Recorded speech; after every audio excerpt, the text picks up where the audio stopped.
Goeiedag, ek groet jou in die kosbare naam van Jesus Christus. God is nooit haastig nie, maar hy is ook nooit laat nie. Hy is altyd betyds. God se tydsberekening is perfek, maar omdat hy tydloos is, het hy 'n ander siening van tyd. Daarom sal ons nooit God se tydsberekening ten volle verstaan nie. Die Bybel sê iets oor God se begrip van tyd in 2 Petrus 3 vers 8.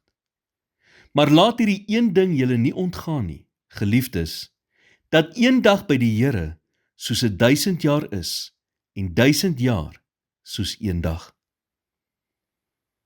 Dit mag soms vir ons soos 1000 jaar voel, wanneer ons vir 'n sekere ding moet wag.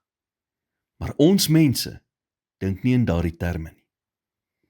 Die meeste mense begin deur groot te droom. Maar met die verloop van tyd, begin al hoe meer mense hul droom prysgee, voordat dit verwesenlik is.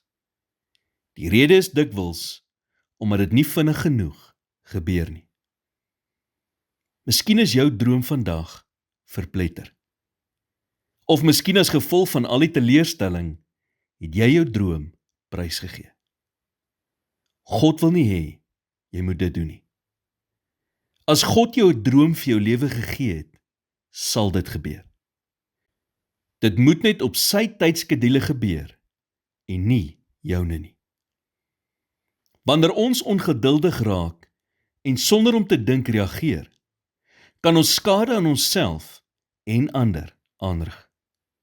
Soms, wanneer ons bid, en God nie vinnig genoeg reageer nie, besluit ons om sake in eie hande te neem, en dit bring 'n mens net in die moeilikheid.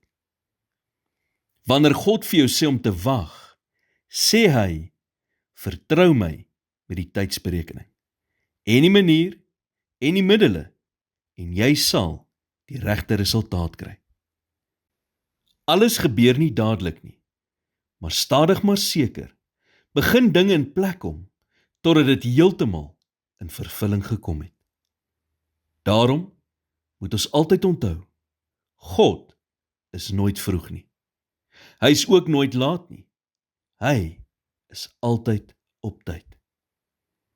Here, ek kom vandag voor U en erken dat U wee hoër is as my wee. Ek bely dat ek dikwels angstig of ongeduldig raak, wanneer dinge nie volgens my skedule gebeur nie. Vergewe my dat ek beheer wil neem en help my om my tydlyn aan U perfekte tydsberekening oor te gee. In Jesus naam bid ek dit. Amen.